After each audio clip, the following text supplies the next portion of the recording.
विश्व प्रसिद्ध महाकालेश्वर ज्योतिर्लिंग में लाखों श्रद्धालुओं की अपार आस्था है और तन मन धन के साथ लोग यहां दर्शन करने के लिए आते हैं। दिल्ली से आए एक भक्त ने भी महाकाल मंदिर में गुप्तदान किया है। बाबा में अपार श्रद्धा के साथ 14 किलो चांदी और 2.5 लाख रुपए की राशि भेंट की है। आगरमालवा जिले के नलखेड़ा में प्रसिद्ध बगलामुखी मंदिर के पट अब श्रद्धालुओं के लिए खोल दिए गए हैं। इसको लेकर भक्तों में काफी खुशी है। मंदिर समिति के अध्यक्ष और सुसनेर एसडीएम सोहन कनास से इसके आदेश जारी किए हैं और देश भर में बड़ी संख्या में इस मंदिर में श्रद्धालु आते हैं और इसके चलते गर्भगृह बंद किया गया था, लेकिन कोरोना के घटते मामलों को देखते हुए एक बार फिर गर्भगृह खोलने का फैसला लिया गया है। वहीं कोरोना गाइडलाइन का पालन कराते हुए श्रद्धालुओं को मंदिर में प्रवेश दिया जाएगा। मध्य प्रदेश शासन की ओर से, गृह विभाग की ओर से 11 फरवरी को जो दिशा निर्देश आए हैं, जिनमें उन्होंने कहा कि जो कोविड के जो संक्रमण जो फैल रहा है उसके रोकथाम को जो भी प्रतिबंध लगाए गए थे वो सारे शिथिल किए गए हैं। केवल उसमें यही रखा गया है कि रात्रि 11 से सुबह 5 तक का जो नाइट कर्फ्यू है वो लागू रहेगा। बाकी समस्त प्रतिबंधों को शिथिल कर दिया गया है। उसी के तारतम्य में ये नया आदेश जारी किया गया है कि मंदिरों के गर्भगृह अभी खोल दिए जाएंगे और जो हवन पूजन होता है वो रात्रि 11 बजे तक कर सकेंगे। ओंकारेश्वर में महाशिवरात्रि की तैयारियों को लेकर बैठक का आयोजन किया गया, जिसमें व्यवस्थाओं को लेकर चर्चा की गई। वहीं आने वाले श्रद्धालुओं की सुविधा को देखते हुए घाटों पर सुरक्षा के इंतजाम और नगर में साफ सफाई के साथ कई व्यवस्थाओं पर चर्चा हुई है। बैठक में पुनासा एसडीएम चंद्र सिंह सोलंकी, एसडीओपी राकेश, नगर परिषद सीएमओ मोनिका पादरी सहित आला अधिकारी मौजूद रहे। महाशिवरात्रि को लेकर बैठक का आयोजन किया गया, जिसमें सभी विभाग के अधिकारी उपस्थित थे तथा यहाँ के जनप्रतिनिधि एवं गणमान्य नागरिक एवं पत्रकार बंधु एवं विभिन्न सामाजिक संगठन उपस्थित थे। महाशिवरात्रि पर्व 1 तारीख एवं 2 तारीख को है। उसको किस प्रकार से अच्छा मनाया जाता है, उसका भव्य रूप किस प्रकार से दिया जाए, इस संबंध में आज बैठक का आयोजन किया गया तथा हम लोग आवश्यक व्यवस्थाएं किस प्रकार से उस संबंध में लोगों के यहाँ के गणमान्य नागरिकों को सुझाव लिए गए। One nation one ration card के तहत पूरे देश में इस योजना को अमली जामा पहनाने के लिए बिलासपुर जिले का खाद्य विभाग भी पूरी तैयारियों में जुटा हुआ है। यहाँ पिछले 1 साल से हितग्राहियों के आधार कार्ड को राशन कार्ड से जोड़ने का काम किया जा रहा है। वहीं अब शहरी क्षेत्रों में कोर पीडीएस राशन दुकानों में ई पास मशीनों को लगाने का काम भी पूरा हो चुका है। राशन बांटने में किसी प्रकार की लापरवाही न हो, इसके लिए हैदराबाद से तौल मशीनों को मंगवाया गया है और इस मशीन की खास बात यह है कि अगर इसमें वजन से अधिक या कम वजन का राशन तौला जाएगा तो मशीन खुद ब खुद बता देगी कि राशन आवंटन में फर्जीवाड़ा किया गया है। बिलासपुर जिले में वर्तमान में भी कोई हितग्राही दूसरे प्रदेश से नहीं आया है, तो अभी तो उपलब्धि नहीं मिली है। लेकिन अभी कुल जिले में संचालित 666 राशन दुकानों में ई पोस्ट मशीन लागू है नवंबर महीने से, और इनके लिए तौल मशीन भी हमको हैदराबाद से प्राप्त हो गया है। लेकिन अभी मशीन को सेट करना बाकी है। तौल मशीन ये पूर्णतः पीडीएस सिस्टम में, क्योंकि अभी सार्वभौम पीडीएस लागू हो चुका है, हमारे सारी जनसंख्या को एपीएल और बीपीएल कार्ड के नाम से कवर करना है। तो इसमें जो आए दिन जो शिकायत होती है तौल कम दिया गया, तो उसके लिए मशीन को साथ संलग्न रहेगा। आगरमालवा में बिजली पोल शिफ्टिंग के दौरान एक बड़ा घोटाला सामने आया है। दरअसल उज्जैन से चवली तक नेशनल हाईवे के चौड़ीकरण का काम किया जा रहा है, जिसमें ठेकेदार ने नियमों को ताक पर रखकर नए खंभे लगाने की जगह पुराने खंभों और सामानों को सड़क किनारे लगा दिया है। मामले की तूल पकड़ने पर बिजली विभाग ने लाइन की शिफ्टिंग का काम रुकवा दिया है और ठेकेदार और विभाग के कर्मचारियों के खिलाफ अभी तक कोई कार्रवाई नहीं की गई है। लाइट का जो ठेका दिया है जीएचपी कंपनी को दिया है, वो जो लाइन जो लगाई है हमारे मकान के पास में लगाई है, वो जो लेंटर के जो तार आ रहे हैं उसके ऊपर वो केबल डली हुई है। उसमें कभी भी हादसा हो सकता है। उसका जवाबदार कौन रहेगा? या तो जीएचपी कंपनी रहे या फिर विद्युत मंडल रहे। भाई इनको ऊंचा किया जाए या तो तार से ऊपर किया जाए, पोल छोटे हैं उनको ऊपर बढ़ाया जाए। और जांच के बाद वस्तुस्थिति सामने आई, उसके अनुसार कार्रवाई की जाएगी। कोई भी एक गलत तो गलत कब तक मान लें कार्रवाई? कब तक जांच की रिपोर्ट आती है उसके बाद उसको परीक्षण चालू हो जाएगा। यदि पुराना क्या होगा? 420 का प्रकरण दर्ज होगी ना, डेफिनेटली कार्रवाई। पुराने लगाने के लिए थोड़ी बोला है।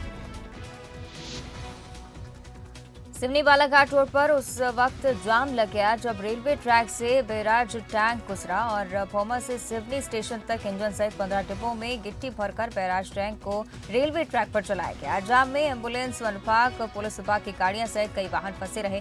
इस दौरान ट्रैक के दोनों ओर तकरीबन 1.5 किलोमीटर तक लंबा जाम लगा रहा। ब्रिज न होने के चलते आए दिन रेलवे फाटक के दोनों ओर जाम की स्थिति बनी रहती है और राहगीरों को परेशानियों का सामना करना पड़ता है। रोड इतनी ज़्यादा चल रही है, पूरा भीड़ लग गई है। अभी ये हाल है, जब ट्रेन चालू होगी इसलिए कम से कम ब्रिज बन जाए तो समस्या हल हो जाएगी। जबकि नेता, मंत्री, विधायक को इसकी शिकायत की जानी चाहिए। अपने यहाँ पे ब्रिज बनना बहुत ज़रूरी है। मैं ये कहना चाहूँगा, इतनी भीड़, इतनी समस्या हो रही है यहाँ पर, आप खुद देख रहे होंगे कि इससे ज़्यादा समस्या और अधिक होगी जब मालगाड़ी अभी आ रही है, रोड पर चल रही है, ट्रेन रोड दबा रही है और दूसरी बात ये गिट्टी डाल रही है। इतनी भारी भीड़ दिख रही है यहाँ पर, पूरी पब्लिक इकट्ठी हो गई है। इसलिए ब्रिज बनाना बहुत ज़रूरी है, ओवर ब्रिज बनाना ही पड़ेगा। मंत्री महोदय से निवेदन है, विधायक महोदय से निवेदन है, सांसद महोदय से निवेदन है, यहाँ पे ब्रिज का उद्घाटन करवाएं जल्दी से। बालाघाट के लामता में पदस्थ नायब तहसीलदार सड़क दुर्घटना में बाल बाल बच गए। उन्हें कंधे पर मामूली चोटें आई हैं जबकि उनके ड्राइवर को पैर में चोट आई है। बताया जा रहा है कि नायब तहसीलदार संदीप नागौर से बालाघाट से लामता जा रहे थे और रास्ते में एक स्कॉर्पियो ने उनकी गाड़ी को ओवरटेक करते हुए टक्कर मार दी। टक्कर इतनी जोरदार थी कि संदीप नागौर से की सरकारी गाड़ी साइड में जाकर पलट गई। दुर्घटना की रिपोर्ट लामता पुलिस थाने में दर्ज कराई गई और पुलिस ने स्कॉर्पियो वाहन को जब्त कर लिया है। इंदौर के सिलिकॉन सिटी से चोरी की गई कार को पुलिस ने कुछ ही घंटों के अंदर ढूंढ निकाला है। दरअसल 17 फरवरी की सुबह 5 बजे आरोपी ने कार चोरी की घटना को अंजाम दिया था, जिसकी सूचना मिलते ही पुलिस ने सीसीटीवी कैमरों की जांच शुरू की थी, जिसमें आरोपी कार को पीथमपुर की तरफ ले जाता हुआ साफ तौर पर देखा जा सकता था। इसके आधार पर पुलिस की टीम ने कार्रवाई की और कार को मौके से जब्त किया। वहीं पुलिस को चकमा देकर आरोपी मौके से फरार हो गया। मामले में पुलिस सीसीटीवी फुटेज के आधार पर चोरी करने वाले गैंग की तलाश कर रही है। सिलिकॉन सिटी में एक जो कार है वो चोरी गई थी। जब उसके सीसीटीवी फुटेज वगैरह तलाश किए तो वो महू से होते हुए पीथमपुर के रास्ते पे गई थी। पीथमपुर पुलिस और किशनगंज महू सारी पुलिस के साथ कोऑर्डिनेट किया और पीथमपुर पुलिस को सफलता मिली है कि वहाँ से उन्होंने कार को राउंड अप किया है। अभी टीम गई हुई है, उसकी जो फॉर्मेलिटीज है वो पूरी करके लाएंगे। आरोपी वहाँ से फरार हो गए हैं, उनकी तलाश जारी है। जांजगीर चांपा में पेट्रोल पंप पर काम कर रहा एक कर्मचारी करंट की चपेट में आ गया, जिससे उसकी मौके पर ही मौत हो गई। पुलिस के मुताबिक कर्मचारी 11 केवी के हाईटेंशन तार की चपेट में आया था, जिससे उसने मौके पर ही दब हो गया।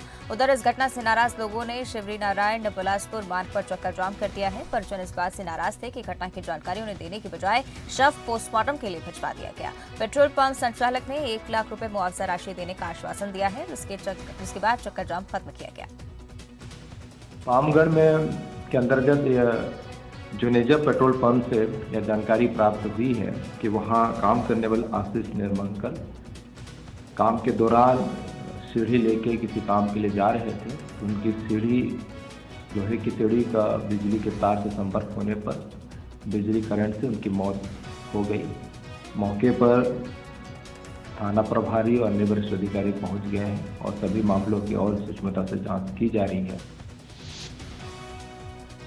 भिंड में एक युवक से धमकी देकर पैसे ऐंठने का मामला सामने आया है। फरियादी की शिकायत पर पुलिस ने 24 घंटे के अंदर आरोपियों की धरपकड़ भी कर ली है। फरियादी युवक ने बताया है कि वो ग्राम पंचायत पहाड़ी से पंचायत का चुनाव लड़ने वाला था और उसको लेकर कुछ साथी नाराज थे। षड्यंत्रकार साथियों ने मिलने के बहाने घर बुलाया और मारपीट की। वही दुष्कर्म के आरोप में फंसाने की धमकी भी दी और उससे 70,000 रुपए ऐंठ लिए। आरोपियों में एक महिला भी शामिल है। फरियादी की शिकायत पर पुलिस ने 3 लोगों को गिरफ्तार किया है। वहीं आरोपियों से 50,000 रुपए और 2 एटीएम कार्ड जब्त किए गए हैं। मंदसौर में रिटायर्ड टीचर की हत्या की गुत्थी पुलिस ने सुलझा ली है और हत्या के आरोपी को पुलिस ने गिरफ्तार कर लिया है। दरअसल अभिनंदन कॉलोनी में 11 फरवरी को रिटायर्ड टीचर का शव उसी के घर के बाथरूम में मिला था। पुलिस ने जांच की तो पता चला कि साइकिल की दुकान में पंक्चर सुधारने वाले युवक ने ही वारदात को अंजाम दिया था। आरोपी ने पूछताछ में बताया कि उस पर 2 लाख रुपए का कर्ज था। उसको चुकाने के लिए उसने महिला को निशाना बनाया। महिला की हत्या करने के बाद घर से रुपए और सोने की चेन लेकर फरार हो गया था। आरोपी से मोबाइल, 20,000 रुपए और सोने की चेन बरामद कर ली गई है और इस पूरे मामले का खुलासा एसपी अनुराग सुजानिया ने प्रेस कॉन्फ्रेंस में किया है। दिनांक 12 फरवरी को शाम के समय पुलिस को सूचना मिली थी कि एक अभिनंदन नगर में एक रिटायर्ड शिक्षिका है, वो अपने घर में मृत अवस्था में पड़ी हुई हैं, जिसमें एक व्यक्ति जो कि उनके सामने वाले ही घर में रहता, सामने वाली लाइन में रहता था, हेमंत व्यास का आरोप व्यक्ति, जो कि उनके यहाँ पे कई बार इसका आना जाना लगा रहता था। उसके ऊपर भी संदेह के उसमें उसको हिरासत में लेकर पूछताछ की गई तो उसके दौरान जुर्म करना काबूल किया गया। शराब पीने का आदी था तथा अय्याशी में पैसे काफ़ी उड़ाता था, जिसके कारण से उसके ऊपर करीब 2 लाख रुपए का कर्ज हो गया था। उसी कर्ज को चुकाने की नीयत से, क्योंकि इनके यहाँ ईजी आना जाना था और उसे संभावना लग रही थी कि इनके यहाँ से वो कुछ ना कुछ उसको हासिल हो जाएगा, जो उसने सामान ले जाने की कोशिश करी, उसी दौरान झड़प में उसने उनकी हत्या कर दी। मुंगेली में साईं ट्रस्ट के नाम पर अवैध वसूली और फर्जीवाड़े का भंडाफोड़ हुआ है। दरअसल फर्जी संस्था बनाकर नौकरी लगाने के नाम पर 15-15 हजार रुपए रजिस्ट्रेशन कराए जा रहे थे। बताया जा रहा है कि साईं ट्रस्ट के नाम पर संचालित करने वाला मास्टरमाइंड ओडिशा का रहने वाला है और ओडिशा में बैठकर इस फर्जी गिरोह को संचालित कर रहा था। छत्तीसगढ़ के कई अन्य जिलों में गिरोह सक्रिय है और नौकरी के नाम पर कई लोगों को लाखों की चपत भी लगा चुका है। मामले में पुलिस ने गिरोह के 5 लोगों को गिरफ्तार कर जेल भेज दिया है। अपराध दर्ज किया गया है 420-34 का थाना मुंगेली में, और इसमें आज 5 को पुलिस हिरासत में लिया गया है और कल जुडिशियल रिमांड भेजी जाएगी। इसमें और मतलब आरोपी बन सकते हैं इसके, जो बोर्ड ऑफ डायरेक्टर उड़ीसा के हैं, और उनके कुछ लगभग 10 लाख मुंगेली जिला से कलेक्शन किया गया है। और जानकारी मिला है कि बेमेतराम भी इनके द्वारा कार्य संचालित किया जा रहा है, वहाँ भी मतलब कल कार्रवाई किया गया है। तो ये हमने जांच किया तो वाकई में अवैध ढंग से मतलब कार्य किया जा रहा है और ये कंपनी हमें फ्यूचर में पूरा पैसा कलेक्शन करके सभी गांव वालों से और नगर पालिका से भी ये सब भाग जाने की अंदेशा है, और सही है, भाग जाएंगे। जबलपुर के रांची थाना पुलिस ने अवैध वसूली और हत्या की साजिश रचने वाले बदमाशों का पर्दाफाश किया है। बिल्डर की हत्या की साजिश कर 15 लाख रुपए और 2 प्लॉट की अवैध वसूली करके आरोपी फरार थे। पुलिस ने मुख्य आरोपी सहित 3 लोगों को गिरफ्तार कर लिया है। मुख्य आरोपी आकाश ग्रावकर के खिलाफ 20 से ज्यादा आपराधिक मामले दर्ज हैं और आरोपी के पास से 2 पिस्टल, 3 कारतूस और हथियार बरामद किए गए हैं। मुरैना के कैलारस कस्बे की सब्जी मंडी में अचानक आग लगने से अफरा तफरी मच गई। आग इतनी भीषण थी कि देखते ही देखते उसने 2 दर्जन से ज्यादा दुकानों को अपनी चपेट में ले लिया। शॉर्ट सर्किट से आग लगने की आशंका जताई जा रही है। आसपास के लोगों ने फायर ब्रिगेड को सूचना दी, जिसके बाद कड़ी मशक्कत के बाद आग पर काबू पाया गया, लेकिन आग से कई दुकानें जलकर राख हो चुकी थी। बरेली में एक सड़क हादसा हुआ है। ऑटो को एक अज्ञात गाड़ी ने पीछे से टक्कर मार दी, जिसमें 8 लोगों को गंभीर चोटें आई हैं। हादसे में घायल लोगों को सिविल अस्पताल में भर्ती कराया गया है, जहां उनका इलाज चल रहा है। बताया जा रहा है कि ऑटो में सवार परिवार शादी समारोह से लौट रहा था। NH 12 पर भौटिया गांव की ये पूरी घटना बताई जा रही है। मंडा शाहपुर रोड पर डाउली खेड़ा गांव के पास बोलेरो गाड़ी अनियंत्रित होकर पलट गई। हादसे में 5 लोग गंभीर रूप से घायल हो गए हैं और घटना की जानकारी मिलते ही मौके पर एम्बुलेंस पहुंची और घायलों को मंडा के सामुदायिक स्वास्थ्य केंद्र में भर्ती कराया गया, जहां उनका इलाज जारी है। अभी साहेबपुर से सायगढ़ की ओर एक बोलेरो गाड़ी जा रही थी जो अनियंत्रित होकर पलट गई, जिसमें 5 लोग गंभीर रूप से घायल हो गए। बोलेरो गाड़ी साहेबपुर से सायगढ़ की ओर जा रही थी, डाउली खेड़ा के पास पलट गई, जिसमें से 5 लोग गंभीर हालत में घायल हो गए हैं, जिनका प्राथमिक उपचार कर इनको जिला अस्पताल सागर के लिए रेफर कर दिया गया है, जिसमें 2 की स्थिति गंभीर है। नरसिंहपुर में ईओडब्ल्यू ने एक बड़ी कार्रवाई को अंजाम दिया है। आपको बता दें कि अटल अंजुमन स्कूल में निरीक्षण करने आए शिक्षा विभाग के बीआरसी हरिओम पाठक को ईओडब्ल्यू की टीम ने 15,000 रुपए की रिश्वत लेते हुए रंगे हाथों गिरफ्तार किया है। ईओडब्ल्यू की टीम को लेकर बीआरसी पाठक घूस के पैसे फेंक कर भागने लगा, जिसे समझाइश देकर बिठाया और कार्रवाई की गई। नरसिंहपुर के रिहायशी इलाके में उस वक्त हड़कंप मच गया जब एक पेट्रोल पंप से अचानक धुआं उठने लगा। हादसा उस वक्त का है जब एक कार में पेट्रोल भरा जा रहा था।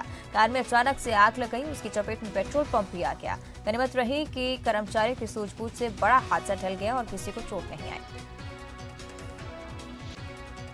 रेल मंत्रालय ने बड़वानी निमाड़ क्षेत्र में नई रेल लाइन के सर्वे को मंजूरी दे दी है। भविष्य में क्षेत्र में रेल लाइन बिछाई जाएगी जिससे यहां विकास और रोजगार के नए अवसर पैदा होंगे। सांसद गजेंद्र पटेल ने सर्वे की मंजूरी के लिए पीएम मोदी और रेल मंत्री अश्विनी वैष्णव का आभार जताया है। सांसद गजेंद्र पटेल ने इसे लेकर एक वीडियो संदेश भी जारी किया है।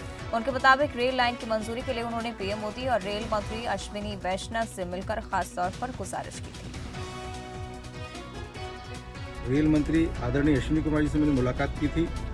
उनसे मैंने आग्रह किया था कि मेरे लोकसभा क्षेत्र के लिए एक नई प्रस्तावित रेल लाइन खंडवा, धार, वाय खरगोन, राजपुर, बड़वानी होते हुए इसका सर्वे किया जाए जिससे मेरे क्षेत्र को लाभ मिल पाए।